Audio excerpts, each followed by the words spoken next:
एक पुराने महल के खंडहरों में मजदूरों ने एक बार एक लकड़ी के बक्से में बंद कंकाल खोजा।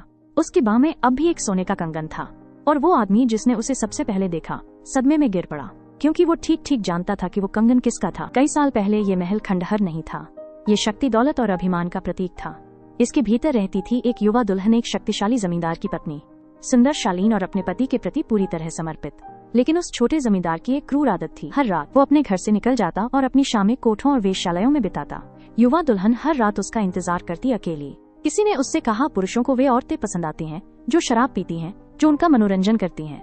युवा दुल्हन ने एक दिल तोड़ देने वाला फैसला लिया। अगर इससे उसका पति घर लौट आएगा तो वो भी शराब पिएगी। इन सबका केवल एक ही मौन गवाह था, घर का एक साधारण नौकर भूतनाथ।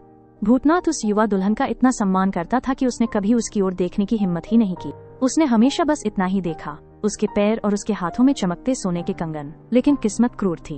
एक रात उसकी सारी विनती के बावजूद छोटा जमींदार फिर एक कोठे पर चला गया। उस रात उस पर हमला हुआ और वो बुरी तरह घायल होकर घर लौटा। जल्द ही वो बिस्तर से उठने लायक भी नहीं रहा। जो घमंडी आदमी कभी अपनी पत्नी की परवाह नहीं करता था, अब पूरी तरह उसी पर निर्भर था। युवा दुल्हन दिन रात उसकी सेवा करने लगी। धीरे धीरे वो रूखा जमींदार बदलने लगा। उसकी आवाज नरम हो गई। अपने जीवन में पहली बार उन्होंने प्यार महसूस किया। फिर वो रात आई जिसने सब कुछ बदल दिया। छोटा जमींदार अचानक बहुत बीमार पड़ गया। तुरंत एक डॉक्टर बुलाना जरूरी था।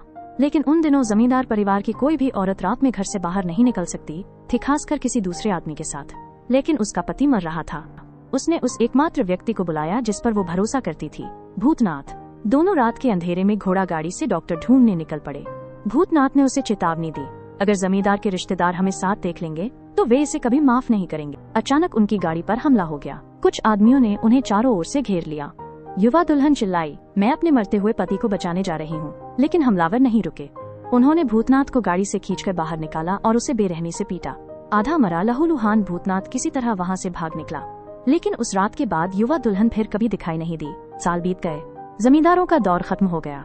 उनके महल खंडहरों में बदल गए और भूतनाथ, जो कभी एक गरीब नौकर था, शहर में एक अमीर आदमी बन गया। लेकिन एक सवाल हमेशा उसे सताता रहा, युवा दुल्हन के साथ क्या हुआ। इसलिए एक दिन वो गांव लौट आया। लेकिन जो महल वो कभी जानता था अब सिर्फ धूल और टूटी दीवारों का ढेर था। उसे पता चला कि छोटा जमींदार उसी रात बहुत पहले मर चुका था और तब से किसी ने उसकी पत्नी को फिर कभी नहीं देखा। सच जानने के लिए दृढ़ निश्चय करके भूतनाथ ने खंडहरों को साफ कराने का आदेश दिया। मजदूर मलबा हटाने लगे। अचानक एक मजदूर दौड़ता हुआ उसके पास आया। साहब, हमें फर्श के नीचे एक बक्सा मिला है। भूतनाथ तुरंत वहाँ पहुँचा। कांपते हाथों से उसने उसे खोला। बक्से के अंदर एक कंकाल था और उसकी बाह में इतने सालों बाद भी चमकता हुआ एक सोने का कंगन। वही कंगन जो कभी उस युवा दुल्हन का था।